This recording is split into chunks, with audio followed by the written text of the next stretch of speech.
Just days after the release of the Sue Gray report, details of another Downing Street lockdown party have emerged. And crucially, there seems to be smoking gun evidence.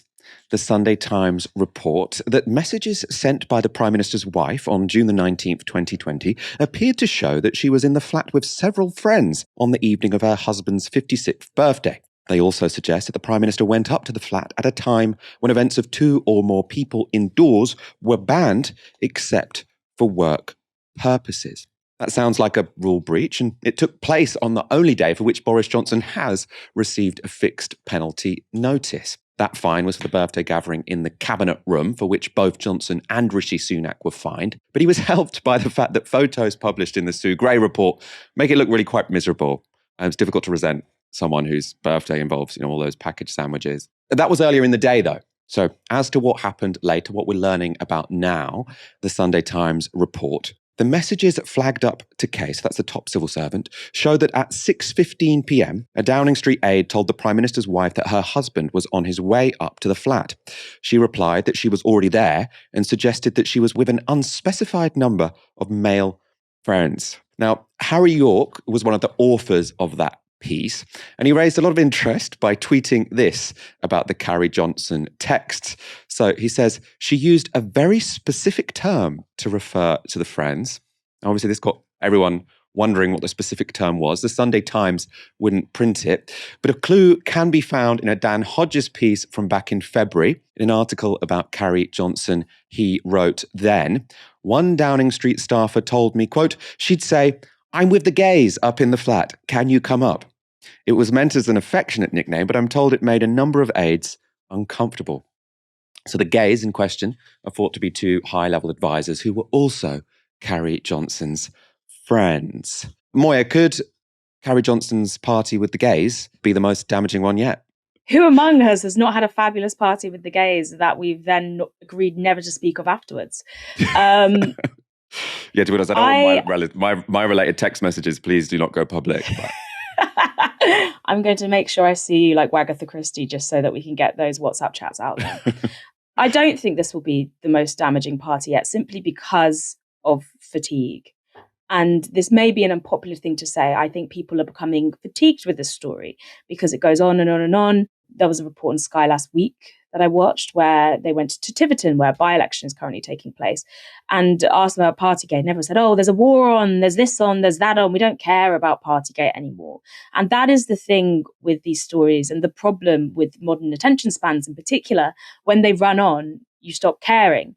And again, the thing that is always missing from this is the only positive solution that could come out of it, which is that the ordinary people on the ground who were disproportionately targeted, fined, and prosecuted for breaking confusing and discriminatory enforced lockdown regulations would see those fines waived and those prosecutions overturned.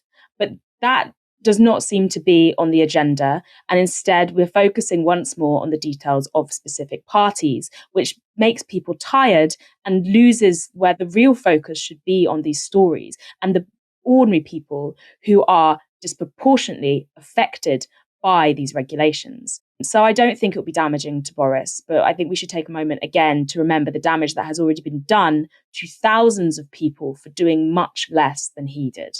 It's interesting. I mean, there's lots of different data, flying around about whether or not people care. So I've seen, there's definitely anecdotal evidence that people are sort of like, stop talking about the parties. And I can empathize with that ultimately. But I think a lot of polling also says that people really do care. And also for the fact that this is still headline news, people blame the government as much as they blame anyone else, because they do think that the reason it's carrying on is because they wouldn't be straight with anyone. And it is notable that in this case, potentially a thing that we can learn as well as about the immorality of Boris Johnson is how the state covers for itself. And this definitely is giving cover up. The Sunday Times report, the Gray inquiry was told in January this year by the aide that these texts existed. The aide claimed to have told Gray's investigators that while they did not want to forward the messages, they were prepared to come into the Cabinet Office to show the messages to inquiry officials in person. The aide also agreed to supply them to the Metropolitan Police's inquiry.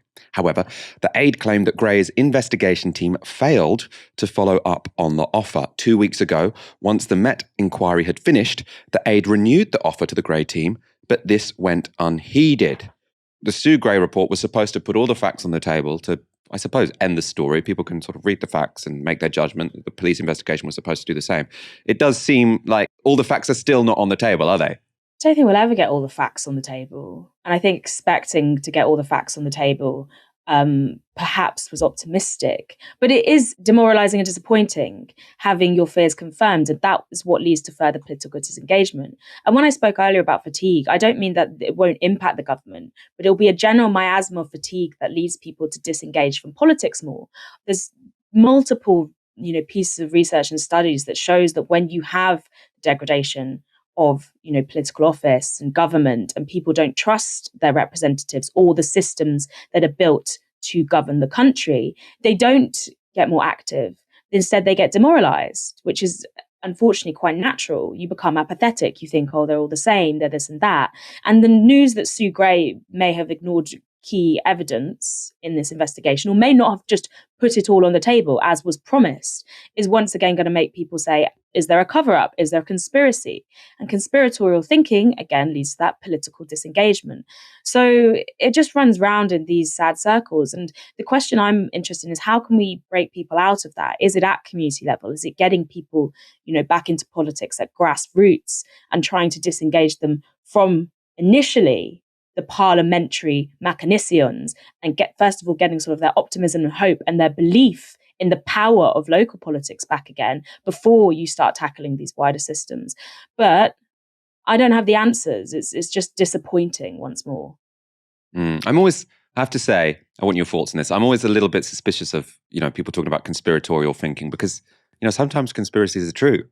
And so I do find sometimes there's sort of an objection to, oh, that sounds like a conspiracy theory. Well, maybe it is, but maybe it's one of the true ones. Obviously there are lots of conspiracies that aren't true, that are wild, some that are plausible but just wrong. But then there are also ones which are plausible and true, and also ones which seem completely implausible, but also are true. Like all you have to do is, read Vincent Bevin's book about the Jakarta method. And it's talking all of these, these ploys that the CIA did to bring down governments, which look bananas, that the height of conspiratorial thinking. But they happened, So, Moya, how do you respond to my defense of conspiracy theories? I mean, cynicism is useful in certain doses. It's not that we should get rid of conspiratorial thinking altogether, especially when you do read the Jakarta method. And I think there was one attempt that was made to bring down a premiere, which was hiring someone who looked like him to star in a porn movie and then disseminating it, which is just farcical, but still they tried it. That's where the money was going. But it's not that having a grain of salt when you approach politics or the way that daily life is governed is something that we should shy away from. It's more that when conspiratorial and paranoid style of thinking take over, it does lead to political disengagement. There's really interesting research out there which shows that conspiratorial thinking leads to things like being less likely to vote, being less civically minded, but also a belief in sort of like being able to engage in violence, being less likely to donate, just not engaging with communities more. It isolates people because you are paranoid about the world around you. And that's not to say we shouldn't be challenging these things. Of course we should. We should be challenging these structures every single day. When we see this stuff, we should be saying this is not right. But when you're looking at a rotten system, constantly pointing and going like, that's a dead cat, that's a dead cat, that's a conspiracy, when sometimes it is the sum of incompetence and just pure not being fit for office as well, and not just a conspiracy, that plays into it too. And I think we have to acknowledge how conspiratorial thinking impacts the psyche and think, is there a more positive way of going about this that doesn't curdle my political instincts and suck the life out of me while these people are still able to, go about their business and run the country into the ground absolutely unobstructed. All of us here at Novara Media are working harder than ever to keep scrutinising establishment politicians and the media barons who protect them. We don't have billionaire funders. We don't have advertising partnerships. We're funded entirely by you. If you've ever thought about supporting us, now's the time to go to novaramedia.com/support and donate anything you can from just £1 per month. Defy the corporate media. Join our monthly supporters and help build our supporter base to 10,000 strong.